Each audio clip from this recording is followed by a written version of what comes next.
우리 에베소서 2장 1절에서 2절 말씀 같이 합독하도록 하겠습니다. 그는 허물과 죄로 죽었던 너희를 살리셨도다. 그때의 너희는 그 가운데서 행하여 이 세상 풍조를 따르고 공중의 권세 잡은 자를 따랐으니 곧 지금 불순종의 아들들 가운데서 역사하는 영이라. 아멘. 네, 오늘 우리 수요 예배 말씀의 제목은 구원의 확신이라는 말씀의 제목입니다. 우리가 하나님의 자녀가 맞는데 하나님이 나의 인생을 구원하셨고 인도하신다라는 그 확신이 굉장히 없을 때가 많이 있습니다. 그렇죠? 당장에 예수 그리스도로 모든 문제가 사함 받았냐라고 한다면 아마 조금 확신이 없을 수도 있을 것 같아요. 근데 하나님께서는 성경에 그리스도로 모든 구원의 확신을 구원의 축복을 회복하셨습니다. 근데 우리가 때때로 이 구원의 확신을 자꾸 놓치고 살아가요. 왜 그러냐? 구원과 상관없이 우리는 끊임없이 이 한계에 부딪히기 때문이죠. 어찌 보면 한계의 인생입니다. 우리의 인생은. 그렇죠? 계속해서 한계를 부딪힙니다. 또 인간은 아이가 태어나지만 이제 그 즉시 죽음이라는 끝이 인생에게는 주어집니다. 그렇죠? 아무리 나이가 젊어도 아무리 몸이 건강해도 한 인생에게는 끝이 옵니다. 그렇죠? 그 끝이 언제인지는 알 수 없지만 인간에게는 분명히 시작도 있듯이 끝도 분명히 함께 존재한다라는 인생임을 우리가 절대 잊어서 안 됩니다. 그래서 마치 노인들은 힘이 빠지죠. 왜냐? 이제 내가 나이가 들었기 때문에 죽는 날이 얼마 안 남았다 생각하기 때문이에요. 아이들은 그 죽음에 대해서 전혀 생각해 보지 않습니다. 내가 아직 젊다라는 얘기죠. 근데 가는 데는 순서가 없습니다. 그렇죠? 아이가 먼저 갈 수도 있고 나이 든 할머니 할아버지가 먼저 갈 수도 있어요. 그건 아무도 모릅니다. 근데 사단은 이 한계를 통해서 계속해서 창세기 3장, 6장, 11장에 빠지게 합니다. 근데 하나님의 말씀은 그 한계 때문에 그리스도가 필요하다라고 얘기해요. 우리에게 한계가 없다면 그리스도는 필요치 않습니다. 그죠? 그래서 렘넌트들이 그리스도 언약을 놓치기가 쉬워요. 왜냐? 난 아직 편안하고 살만하고 괜찮다 생각해요. 어리면. 근데 그게 아니죠. 사단은 계속해서 그 한계 가운데 창세기 3장, 6장, 11장으로 빠지게 합니다. 그래서 결국에는 정신적인 문제도 또 육신적인 문제까지도 빠지게 합니다. 우리는 그러한 한계의 인생이라는 사실을 잊어서는 안 됩니다. 두 번째, 그 한계의 인생, 끝이 나는 인생인데 우리가 단 한 번을 사는 짧은 인생, 의미 있는 인생으로 살아가야겠죠. 어떤 게 의미가 있겠습니까? 좀 생각해 보면 인생이 금방인 것 같아요. 제가 이 강단 말씀 듣다 보니까 오늘 새벽에 꿈을 꿨는데 큰 나무들이 원으로 이렇게 둘러져 있더라고요. 근데 나무가 자라난 것부터 이제 메말라서 죽는 것까지 이렇게 원으로 딱 있더라고요. 근데 그 모습을 그냥 꿈에서 지켜봤는데 되게 슬프게 느껴지더라고요. 참 인생이라는 게 너무 짧지 않습니까? 너무 짧고 또 인생에 덫이 없어요. 그렇죠? 인생이 덧없습니다. 그렇죠? 그 어떻게 보면 우리의 인생은 안개 같은 인생이에요. 성경에서도 기록되어 있지만 우리의 인생은 안개와 같다라고 했어요. 날이 해가 뜨면 없어지게 되죠. 먼지와 같은 인생. 근데 우리가 그 인생을 살아가면서 단 한 번을 사는 인생, 무엇을 위해서 살아가겠나라는 것을 우리가 생각하면서 살아가야 됩니다. 우리의 인생 정확한 이 복음의 언약 가지고 하나님이 우리를 구원하시고 이 복음을 알게 하셨어요. 그렇다면 우리의 인생은 그리스도의 제자로 살아가는 것이 가장 의미 있는 인생이다. 그래서 내가 전도운동이 일어나든 일어나지 않든, 내가 답답하든 슬프든 힘들든 하나님은 우리를 전도자로 부르셨다는 사실을 잊어서는 안 됩니다. 이 확신을 가지고 살아가야 돼요. 이 전도자라는 확신을 잊어버리면 우리가 구원에 대해서 흔들리게 돼요. 그렇죠? 왜냐하면 한계는 끊임없이 오기 때문이에요. 그리고 나 말고 내 현장에는 아무도 이 복음을 가진 사람이 없기 때문에 우리는 이 전도자라는 사실을 놓쳐버리면 구원의 확신도 흔들리게 됩니다. 그렇죠? 휩쓸리게 돼요. 그래서 우리 모든 성도, 중직자, 또 온라인으로 함께 하시는 모든 현장이 이 사실을 딱 언약으로 붙잡으시기 바라요. 아무리 건강해도 끝은 있습니다. 아무리 내가 병들었어도 하나님이 우리의 인생을 인도하시고 끌고 가십니다. 그건 아무도 알 수 없어요. 그래서 우리 생이 다하는 그날까지 한 번 사는 인생, 전도자로 살아가는 것이 정확한 구원받은 하나님의 자녀다. 그렇다면 우리가 이것을 알고 누리고 살아가야 되는데, 자꾸 우리는 신자, 또 우리가 만나는 사람들은 이 구원받지 못한 상태 속에 있죠.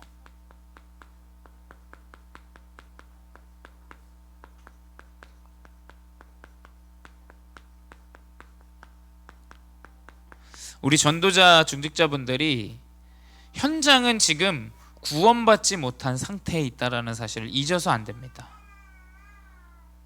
교회를 다녀도 구원받지 못한 상태에 있는 사람들이 많죠. 이 구원받지 못한 상태는 무엇이냐? 다른 게 아닙니다.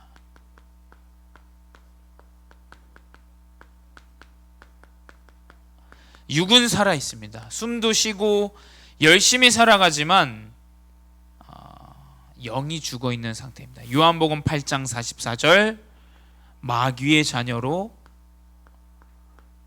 살아가죠. 그래서 이 마귀의 자녀, 거짓의 아빗의 종노릇하고 살아갑니다. 이 영이 죽은 사람들은 억압된 상태에서 살아가요. 영적으로 억압된 상태죠. 어떤 억압된 상태냐? 에베소서 2장 2절에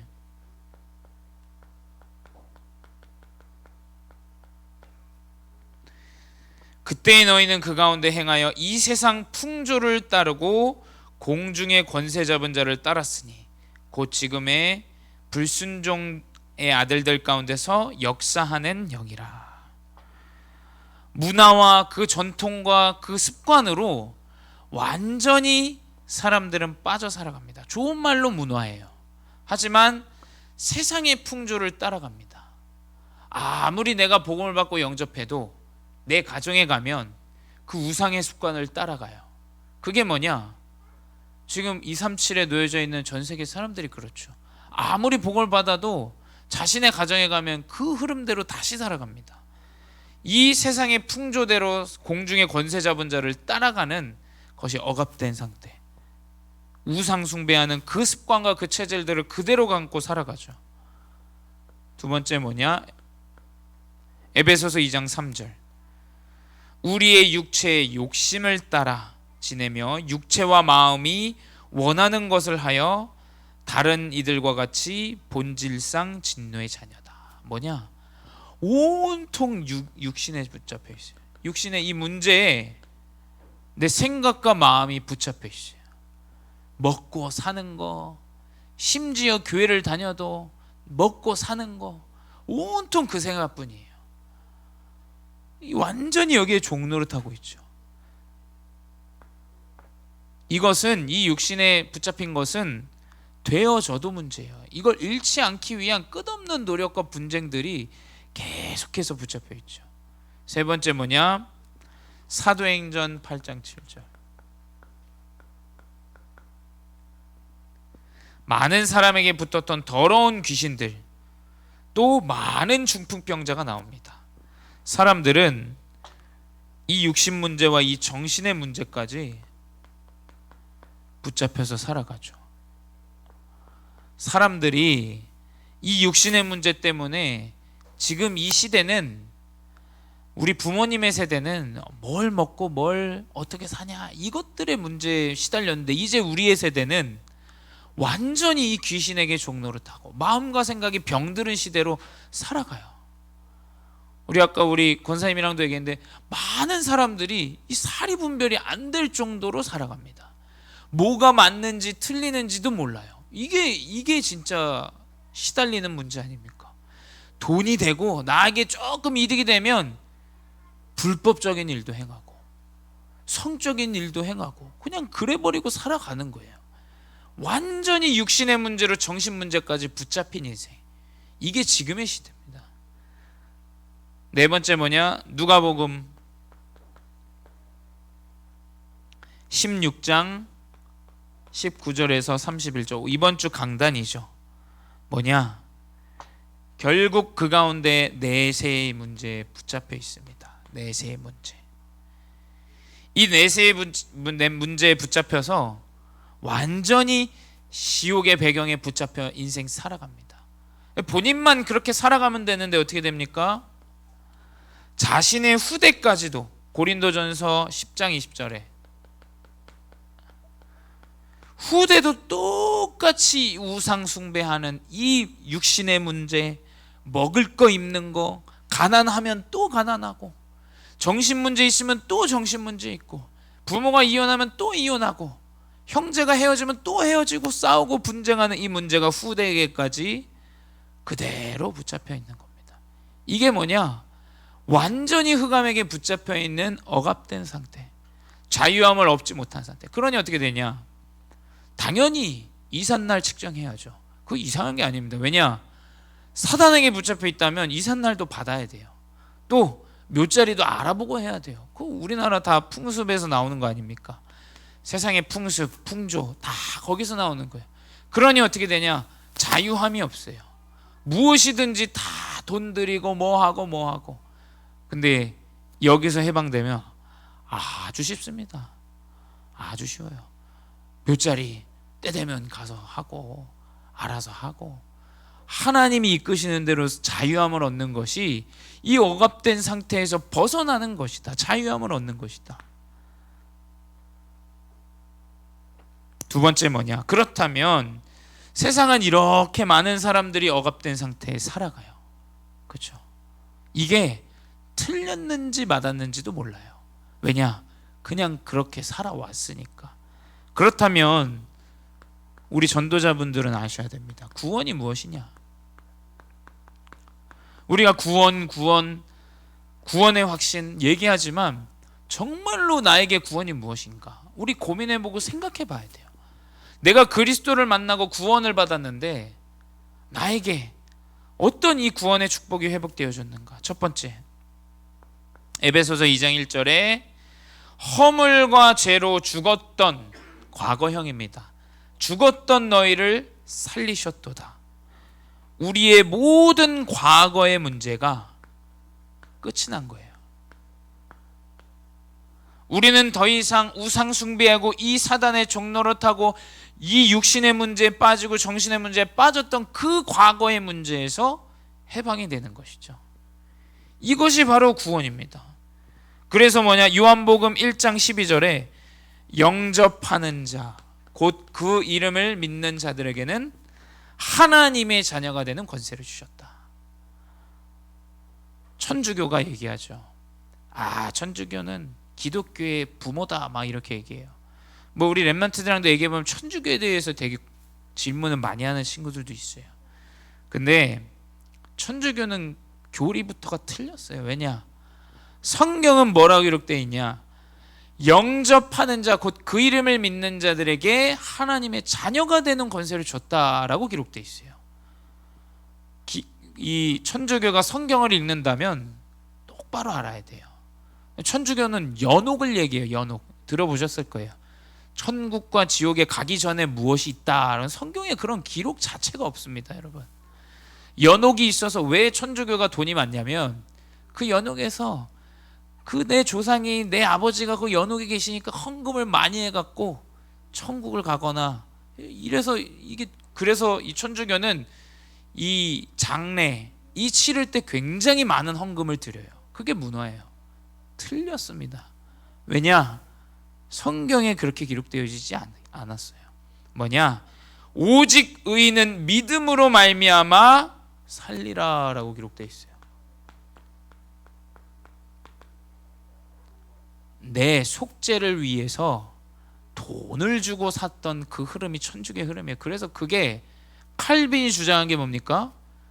어떻게 그게 가능하냐? 어떻게 그것을 돈을 주고 면죄부를 사야 구원을 얻냐? 칼빈이 주장한 거예요. 뭘로 주장했냐? 오직 의인은 믿음으로 말미암아 산다.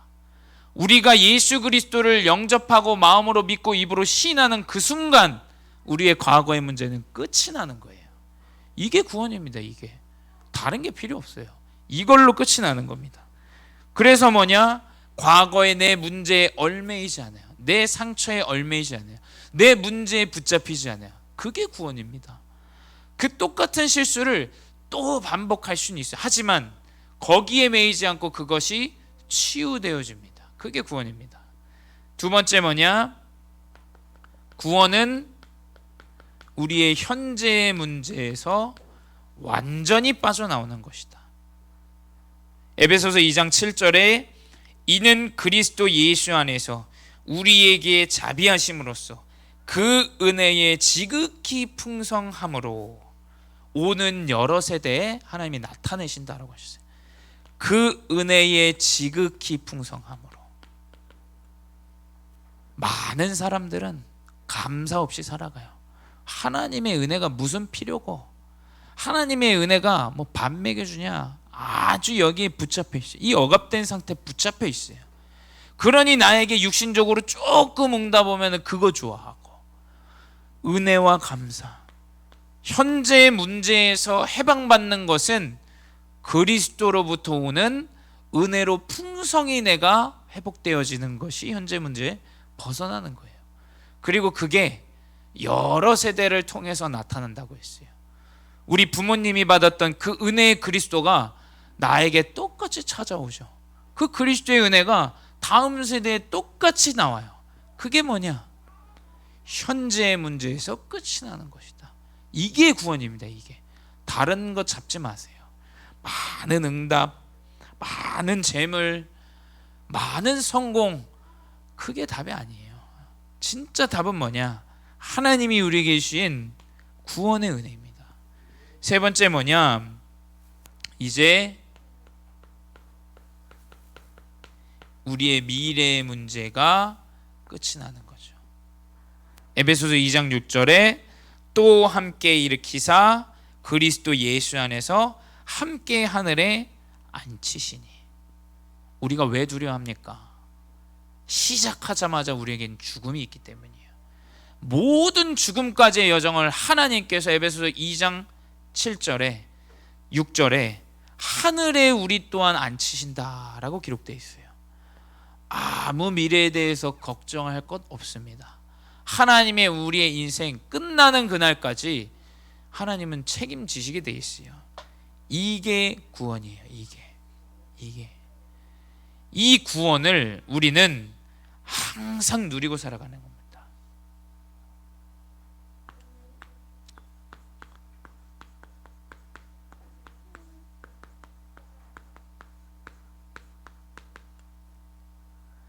그렇다면 이 구원이 나에게 어떤 확신으로 나와야겠습니까? 어떤 확신으로? 다른 확신이 아닙니다. 첫 번째 뭐냐?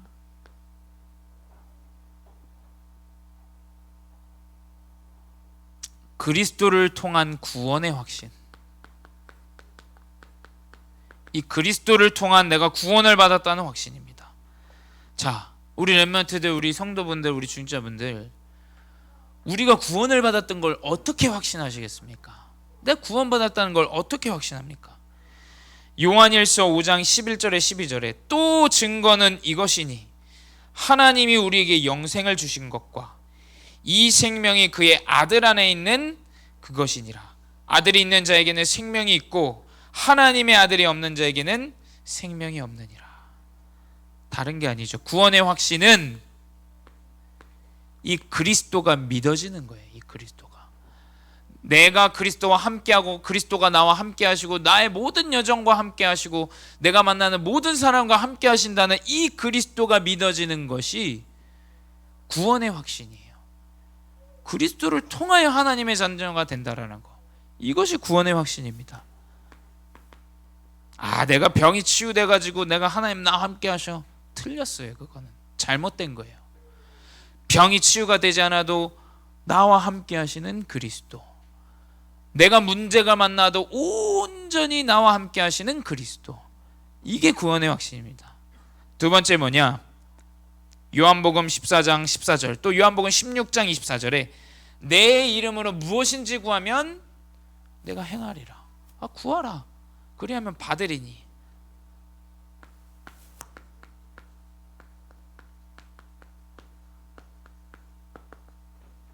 뭐냐?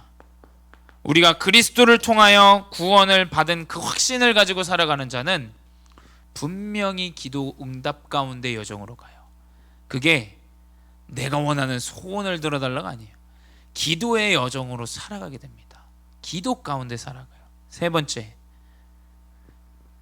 이제 잠언 3장 6절에 너는 범사의 그를 인정하라. 그리하면 내 길을 지도하시리라.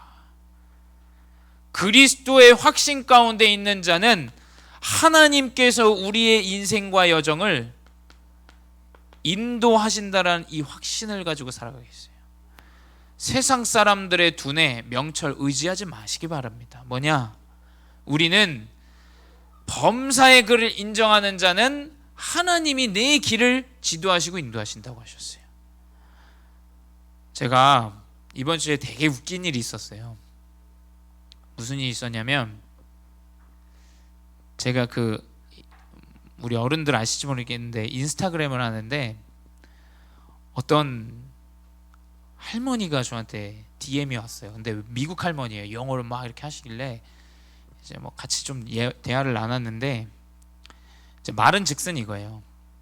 본인이 이제 죽을 날이 딱 2달밖에 안 남았다. 근데 본인이 죽을 날이 2달밖에 안 남았는데 이게 얼마입니까? 3.5 밀리언, 그러니까 350만 달러를 자기가 도네이션 하고 싶다. 그러니까 뭡니까? 도네이션이 뭐죠? 기부하고 싶다, 이렇게 얘기를 하시는 거예요.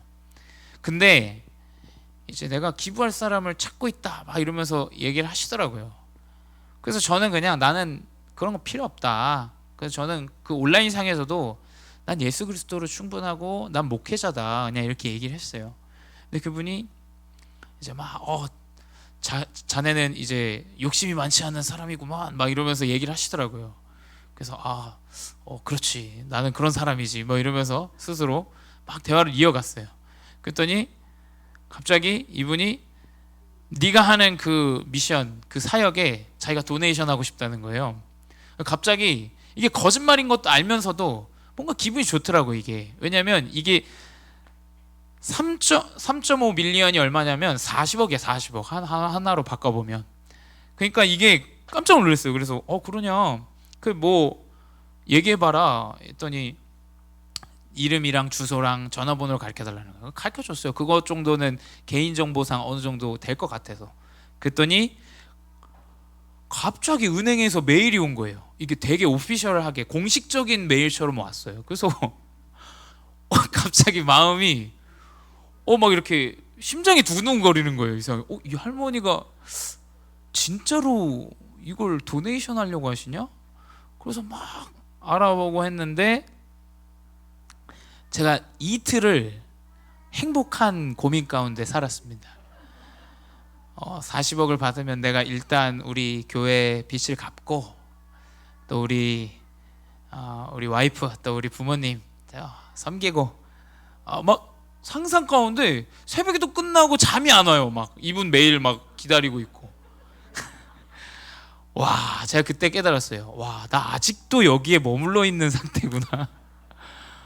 근데 이제 거짓말인 걸 확인했어요. 은행도 막 얘기하고 했는데 은행 막 알아보고 하니까 기사가 있더라고요. 미국 그 타운뱅크 본인이 말한 그 은행의 기사를 그 홈페이지에 올려놨더라고요. 이런 사람들이 이런 메일로 온다 영문으로 나왔어서 확인을 해서 이제 내가 그분한테 이제 마지막으로 일자리 남으면 다시 연락 줘라. 나 거기서 일하고 싶다. 이렇게 얘기하고 마무리했거든요. 제가 이걸 왜 얘기하냐면 한 이틀간을 되게 행복한 고민 가운데 지냈어요. 진짜 행복한 고민 가운데. 그래서 거짓말인 것도 알면서도. 근데 우리가 이렇게 살아갑니다. 목회자도 똑같이. 근데 우리가 명심해야 될 건 뭐냐? 그를 인정하는 자는 범사에 하나님께서 우리에게를 분명히 인도하신다라는 이 언약을 우리가 붙잡고 살아가야 됩니다. 안 그러면 자꾸 이상한 거, 육신적인 거, 물질적인 거 이거에 빠져가지고 속기가 쉬워요. 그렇죠? 거짓말인 거 알면서도 이상하게 기분이 좋아가지고 막 찾아보고 이러게 됐거든요. 그래서 우리는 그리스도를 믿는 그 확신 가운데 성령이 인도하신다는 이 확신을 하나님께서 주시게 돼 있어요. 네 번째 뭐냐?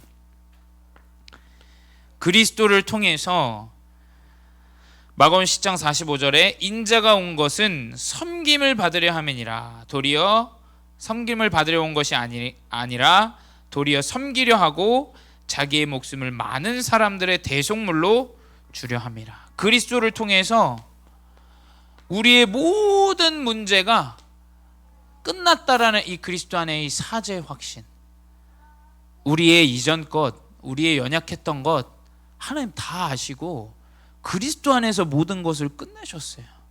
그래서 우리는 더 이상 그 옛 것에 붙잡히거나 그것에 얽매이는 자가 아니에요.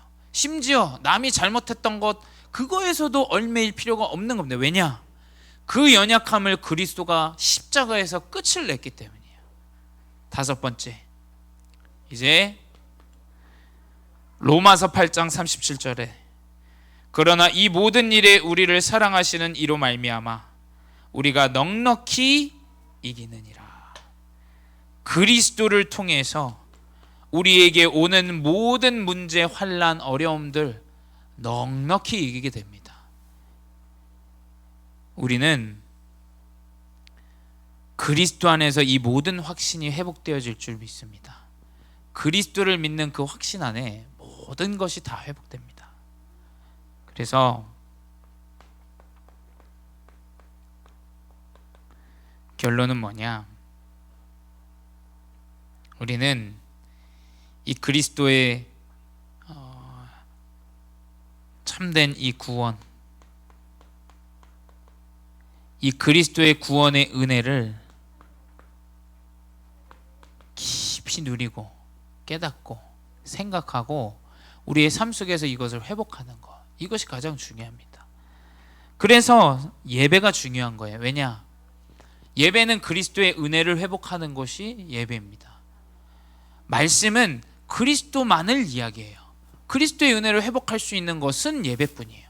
그래서 오히려 우리의 영적인 이런 시스템들과 이런 예배와 삶들을 하나하나 줄이지 마시고 하나하나 늘려가시면 오히려 이 은혜 속에 깊이 깨닫게 됩니다. 그래서 이 구원의 은혜를 깊이 현장에서 누리시고 회복하는 은혜를 누리시기 바랍니다. 기도하겠습니다. 사랑의 하나님, 감사합니다. 연약한 우리, 아직도 육신적인 것들에 붙잡혀 영적인 것을 놓치고 살아갑니다. 주님, 이 연약한 한계 가운데 그리스도가 필요함을 고백합니다. 주님, 우리의 모든 인생 하나님께서 이 그리스도를 통하여 구원하시고 인도하시오니 주님, 오직 하나님과 함께하는 최고의 축복을 누리게 하여 주시옵소서. 지금도 살아계신 주 예수 그리스도 이름으로 기도드렸사옵나이다. 아멘.